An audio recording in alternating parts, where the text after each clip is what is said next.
Salut à tous et bienvenue dans cette vidéo. Ici nous allons parler de chronique et c'est une nouvelle émission que nous allons animer avec notre cher coach Suleiman Sawadogo ici présent. Et dans cette chronique, nous allons plus aborder des questions relatives à la vie de couple. Et nous allons ensemble rapidement demander à notre cher coach de se présenter d'abord pour qu'on puisse encore connaître sa personnalité. Donc bonjour à vous. Bonjour monsieur Younous, je suis coach Suleiman Sawadogo. C'est toujours avec un grand plaisir et un grand honneur de se retrouver afin de se partager ce qui est bon, ce qui est vrai et utile pour que nous soyons tous des gagnants-gagnants à rendre heureux le monde. Coach Suleiman Sawadogo, président fondateur de Nourom Academy, coach en développement personnel, en entrepreneuriat, en intelligence financière et aussi en gestion conjugale. Ok. Merci bien. Donc ici, comme je le disais au début, nous voulons plus parler de vie de couple. Voilà, parce que dans la vie, c'est fait de telle sorte que à un moment donné, on a appelé à être avec une ou sa partenaire. Pour dire que c'est un moment crucial pour tout jeune qui aspire vraiment à fonder une famille. Et maintenant, nous allons demander à notre cher coach, qu'est-ce que la vie de couple? Quelle définition on donne à la vie de couple?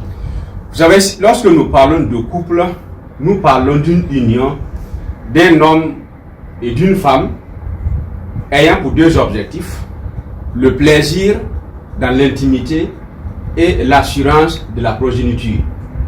C'est pour dire que lorsque nous parlons de vie conjugale, cela a deux éléments essentiels. Et tant que les deux éléments ne sont pas là, vous allez vous rendre compte que la vie conjugale ne va pas refléter le bonheur qu'elle devrait refléter. C'est effectivement avoir du plaisir, de la satisfaction à travers effectivement l'intimité et aussi pouvoir produire des enfants qui vont effectivement faire avancer le cours de l'humanité.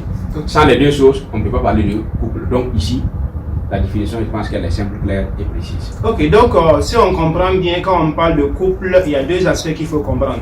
Il y a le plaisir, que chacun à un moment donné recherche. Il y a aussi la perpétuité de l'espèce humaine. De l'espèce humaine. Donc pour dire que ces deux entités doivent se réunir pour qu'on parle de couple. Ok, merci bien pour ces informations. Et ce que nous voulons plus comprendre ici, c'est comment est-ce que, comme une personne aspirant à fonder une famille, quel est le choix qu'on doit prioriser? Comment choisir son ou sa partenaire? C'est une très bonne question parce que nous constatons qu'effectivement, en ces temps-ci, il y a beaucoup de couples qui se créent. Effectivement, il y a des mariages lorsque vous rentrez dans les villes. Mais malheureusement, combien de ces mariages-là arrivent effectivement à perdurer dans le temps? Et quelle vie, en termes de bonheur, en termes de joie, en termes de satisfaction, en termes d'harmonie, ils mènent au sein de leur couple? Malheureusement, beaucoup n'arrivent pas à s'en sortir et d'autres vivent l'enfer conjugal au lieu de vivre le paradis conjugal. Et tout cela est fait sur la base, souvent, du mauvais choix de la femme ou de l'homme qu'on veut avoir dans notre vie conjugale. J'aime toujours dire que le choix dans le cadre de la vie conjugale est si importante qu'elle représente 50% de ta vie. Dans un français très simple, j'aime dire que lorsque vous choisissez la mauvaise personne pour vivre une vie conjugale, c'est que vous avez déjà choisi, vous avez déjà 50% de chances de suivre tout ce que vous allez faire dans la vie. Y compris dans l'entrepreneuriat, y compris effectivement sur le plan politique, tout ce que vous pouvez faire dans la vie là, vous avez déjà 50% de chances de suivre. Pourquoi? Parce qu'il ou elle va toujours vous tirer vers le bas et ne va pas vous donner de l'énergie, d'action et de réussite. Et si vous faites aussi de bons choix de votre femme ou de votre mari, c'est que vous avez déjà choisi 50%, vous avez déjà 50% de chances aussi de réussir tout ce que vous allez faire dans la vie. C'est pour cela qu'il faut avoir de bonnes bases pour choisir sa femme ou son mari. Voilà ce que je propose. Parce que d'une manière générale, aujourd'hui, qu'est-ce que les gens regardent pour choisir leur femme ou leur mari? C'est le côté physique, la beauté, d'accord? C'est sur le plan de l'amour ou la question de l'amour, je l'aime, ou bien il m'aime, ou bien elle m'aime, les sentiments, n'est-ce pas? D'autres aussi, c'est sur le plan financier, c'est l'argent qui regarde. D'autres, c'est le prestige. D'autres aussi, c'est la religion. D'autres aussi, c'est simplement parce que les gens se marient, lui aussi, il se dit que comme tout le monde se marie aussi, moi aussi je vais me marier pour ne pas rester célibataire. Mais je vais aller tout au long, effectivement, de notre vidéo, essayer d'aborder les points essentiels et montrer la gravité de certains points lorsque vous vous permettez uniquement de vous baser sur ces points-là pour choisir votre femme. Vous décidez de lire l'heure dans votre vie conjugale. Premièrement, je vais prendre la question de l'amour.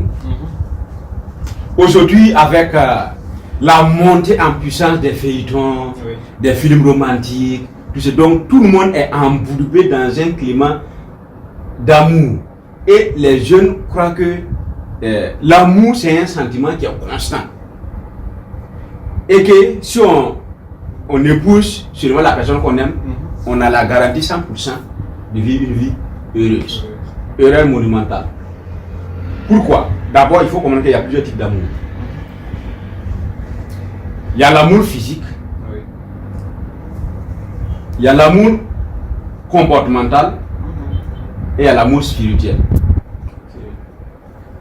Lorsque dans votre couple, vous n'arrivez pas à combiner ces trois amours, surtout le dernier, sur le fondement de votre vie conjugale, n'a pas été bien dosé sur le plan de l'amour, vous allez courir le mur dans la vie conjugale.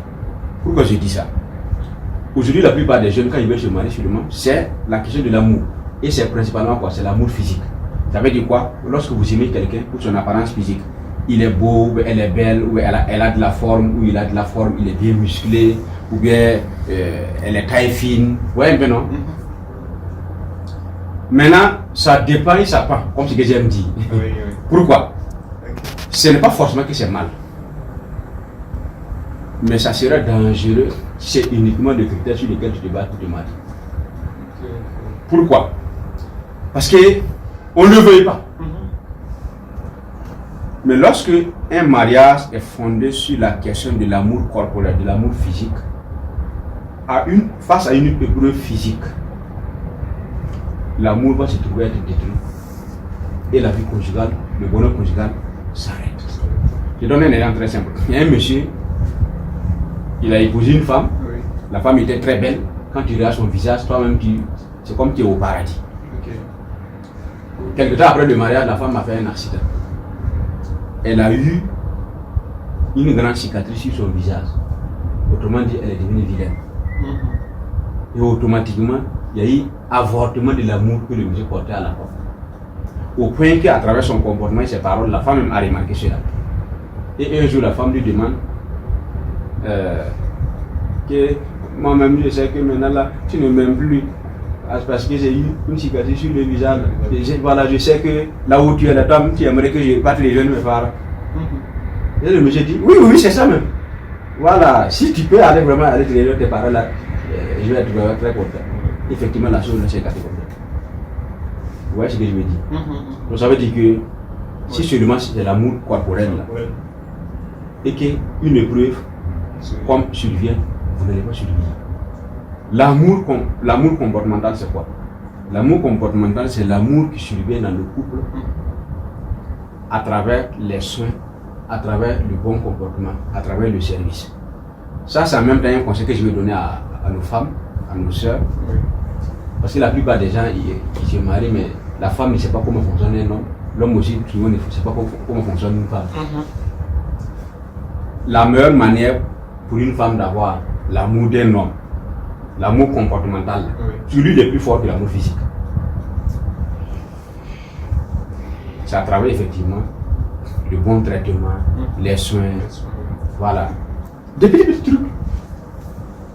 N'est-ce pas, préparer pour le monsieur, laver ses vêtements, ses sous-vêtements, bien faire le drap, l'aider à s'habiller, lui donner de l'eau à boire quand il arrive, préparer ses plats préférés, n'est-ce pas, des petites attentions physiques, n'est-ce pas, les accouchements, les câlins, les bisous, les considérations.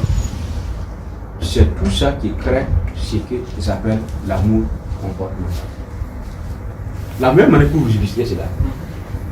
Vous voyez que souvent, vous entendez souvent qu'il y a un monsieur, soit il a enceinté sa bonne, ou d'autres même prennent la bonne, il marie et puis il ajoute à sa femme. Pourquoi? C'est parce que précisément, à travers les soins, le bon comportement, la soumission de la bonne, toutes ces attentions-là, il y a eu une déviation de Bluetooth sentimental du monsieur et de la femme vers la bonne. Donc, une femme qui se permet de laisser sa bonne faire le lit de son mari, laver les sous-vêtements du mari, préparer pour le monsieur, d'accord, prendre soin de lui, poser de l'eau à se laver, tout. Puis il y a des femmes zéro. Et de tout ce qu'elle fait comme femme, seulement, c'est aller s'asseoir sur le lit et puis laisser le faire le travail. Quand le travail des femmes est comme ça, toi, ton couple là est en danger. Donc, c'est pour dire que l'amour comportemental est vraiment fondamental aussi dans le cadre du couple. Vice versa. Pour l'homme, c'est pareil. Pour la femme aussi, c'est pareil. Maintenant, l'amour spirituel, c'est lorsqu'on aime quelqu'un sur la base, n'est-ce pas, de sa personnalité, de sa spiritualité, de sa relation avec Dieu, de son adoration, n'est-ce pas, du comportement ou de la grandeur d'esprit spirituel que la personne a eu vis-à-vis de sa pratique religieuse. C'est ça. Quand tu atteins ce niveau, c'est le niveau le plus agréable à avoir dans le cadre, n'est-ce pas, de la vie conjugale. Parce qu'en ce moment, tu peux être à mesure de pardonner la personne avant même que la personne te demande pardon. Donc, c'est pour dire, sur le plan de l'amour, si on veut se marier, il faut s'assurer que ces trois amours-là sont développés ou seront développés d'abord. Si c'est uniquement basé sur l'amour physique, là, vous allez lire l'œuvre. Malheureusement. Voilà. Donc, cet aspect, c'est très important. Deuxième point important, il faut faire le choix sur la base de la vision conjugale. Ok. C'est quoi la vision conjugale?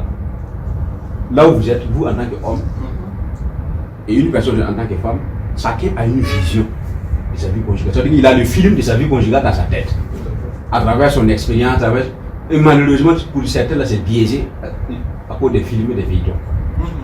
Tu vois, ils voient le film de sa vie conjugale, quoi, du mariage, jusqu'à ce qu'ils vont avoir les enfants, jusqu'à ce que la fin de leur vie. Ça veut dire quoi? Si toi, tu as ta vision conjugale, donc tu as le film de ta vie conjugale avant ton mariage. Imagine, toi, ton film de vie conjugale avant ton mariage là, n'est pas conforme, n'est pas en conformité avec la vision ou le film conjugal de la femme que tu veux marier. Vous ne pouvez pas que si les deux films on les met ensemble là, tu ne vas pas faire la différence entre le bandicien et puis le brave, quoi. Tu comprends maintenant? Ça ne va pas donner. Une petite illustration. Supposons par exemple, toi qui es un homme, qui es un entrepreneur, tu veux une femme, tu penses que ton entreprise sera en mesure de bien s'occuper de ta famille. Toi tu veux une femme, par exemple, qui sera ménagère, un exemple. Elle est ministre de l'Intérieur, elle gère la main, toi tu es ministre de l'Intérieur, toi tu gères le dehors. Vous devez vous compléter. Et dans ta vision conjugale, c'est ce que tu vois. Supposons que tu vas te marier avec une fille qui, elle, sa vision, elle veut devenir fonctionnaire. Un exemple quoi. Et puis aller travailler en province. Tu conviens avec moi que si vous mettez vos deux films ensemble, ça va mal tourner. Et ça ne va pas donner. Donc il faut s'assurer qu'on a effectivement la même vision conjugale. C'est hyper important. Troisième aspect aussi, il faut une formation de base. Il faut voir l'homme au Microsoft pour savoir voir la formation au Microsoft. Sinon, il y a des gens qui peuvent avoir toutes les compétences, mais si tu n'as pas la diplomatie conjugale, tu peux tout avoir sauf le bonheur conjugal. Donc, juste de quoi introduire et puis nous allons suivre par rapport aux bases du choix de la vie conjugale. C'est très important, c'est très essentiel ici que chaque jeune qui aspire vraiment à se marier puisse vraiment écouter ceci. Parce que on a coutume de dire que le vieillard qui est assis va plus loin que le jeune qui est debout. Donc il faut dire que il y a des personnes qui sont passées par là où on veut aller et avec la sagesse qu'ils ont acquérie, ils nous transmettent cela. Donc pour dire que le coach disait tantôt ici qu'il faut impérativement toute personne qui aspire à se marier doit forcément déjà pour vivre le bonheur conjugal, d'abord c'est de faire attention au choix. Il dit qu'il y a trois types d'amour. Donc il y a l'amour, on va dire, sentimental, l'amour de la propre personne physique qu'on a. Il y a peut-être l'amour sur le plan du comportement et l'amour aussi spirituel. Donc on doit mettre le cap sur ces trois types d'amour-là quand on recherche son ou sa partenaire. C'est très important.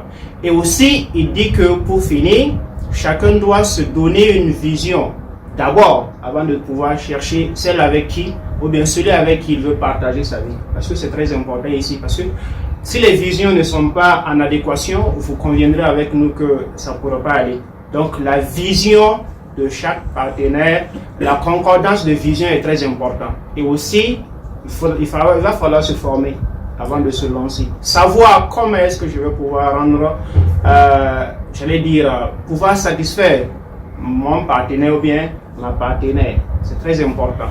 Et on a abordé un peu les erreurs à éviter, les erreurs qu'on doit peut-être travailler à éviter dans le choix du conjoint, et aussi est-ce qu'on peut avoir d'autres erreurs à éviter. Parmi les erreurs aussi qui est souvent, parce que nous on traite beaucoup de cas, okay. Donc ça fait que souvent ça fait pitié quoi. Ça fait vraiment pitié à cause d'une petite chose, soit parce qu'on ne sait pas ou bien parce qu'on applique mal, ça tourne mal dans la vie conjugale. Parmi les erreurs à éviter, pour ceux-là qui veulent se marier, parce qu'aujourd'hui, il est vrai que c'est surtout pour ceux-là, pour les jeunes qui recherchent effectivement à se sauver du célibat. Première erreur aussi, monumentale à éviter, oui. Lorsqu'on veut se marier. D'abord, en fait, il faut d'abord que chacun regarde au fond de lui-même. Oui. Quelle est sa motivation du mariage? Parce que malheureusement, 90% des jeunes se marient simplement, c'est la pulsion des hormones qui amène les gens à se marier. Donc pour lui seulement là, c'est le rapport sexuel là qui manque. Il veut se marier pour ça. Surtout ceux-là qui se préservent quoi. Pourtant ça en quelque temps ça passe. Ok. C'est une information qu'on a. Voilà, c'est. Ok.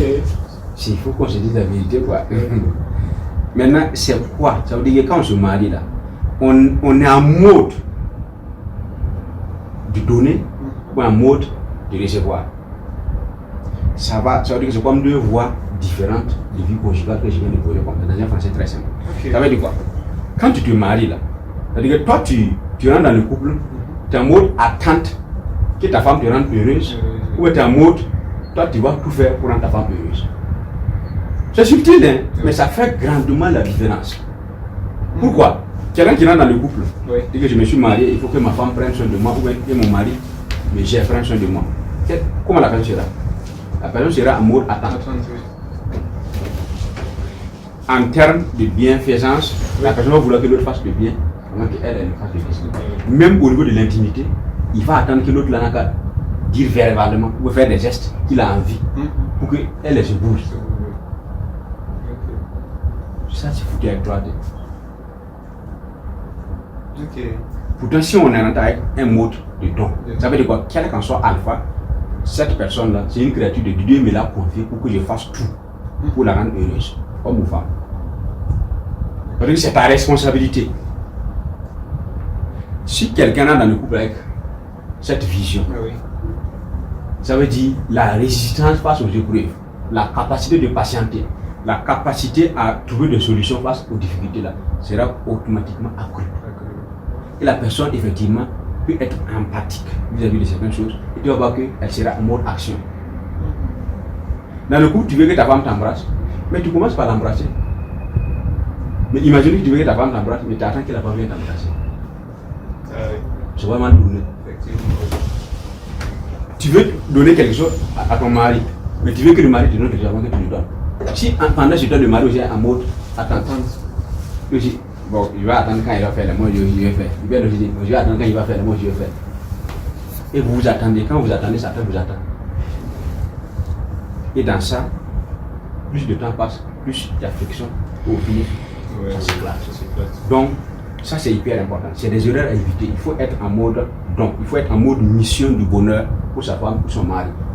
Quand vous arrivez à avoir un couple où le mari dit que je serai capable de tout faire, de tout sacrifier pour que ma femme soit heureuse, que j'ai raison ou pas, qu'elle ait raison ou pas, on s'en fout de la raison. Par exemple, les erreurs à éviter, je vais parler de ça. Donc ça c'est hyper important. Deuxième erreur à éviter, on n'en est pas dans le couple en se focalisant sur notre droit. Mur, ça au moins c'est suffisant. Ça veut dire quoi? Je connais mes droits. Je suis un homme, je connais mes droits, je suis une femme, je connais mes droits. Tu peux imaginer un couple où le monsieur il est là, il attend ses droits. Et la femme aussi attend ses droits. Il attend ses droits avant de faire ses devoirs quoi. Et les deux sont en mode, j'attends mes droits. c'est le divorce qui va les réveiller. Il faut plutôt rentrer en mode devoir. Ça veut dire que ce que moi je dois faire là, je ne me focalise sur ça. Que l'autre m'ait donné mes droits ou pas, c'est pas mon problème. Si elle a manqué les manquements, c'est lui son problème. Moi, les mots disent quoi? Si un an tu chutes là, pourquoi tu chutes là, parce qu'en ce moment là, toi c'est le plus bête que là. Si tu veux être bon, sois bon, quelles que soient les circonstances. Pourquoi? Parce que l'autre est mauvais, que toi aussi tu vas changer de lui mauvais. Là, lui il a eu la victoire. En ce moment, donc ça c'est important. Troisième erreur à éviter.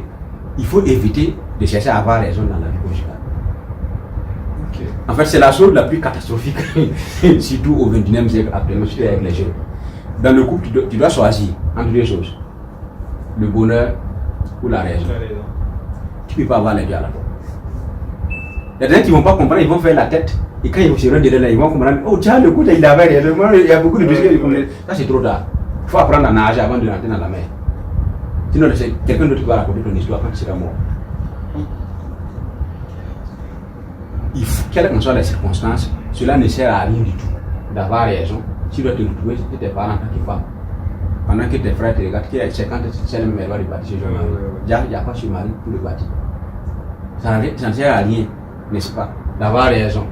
Quand tu vas retourner dans le célibat, là ce n'est plus le célibat, c'est minuscule, c'est célibat, c'est majuscule, c'est encore pire.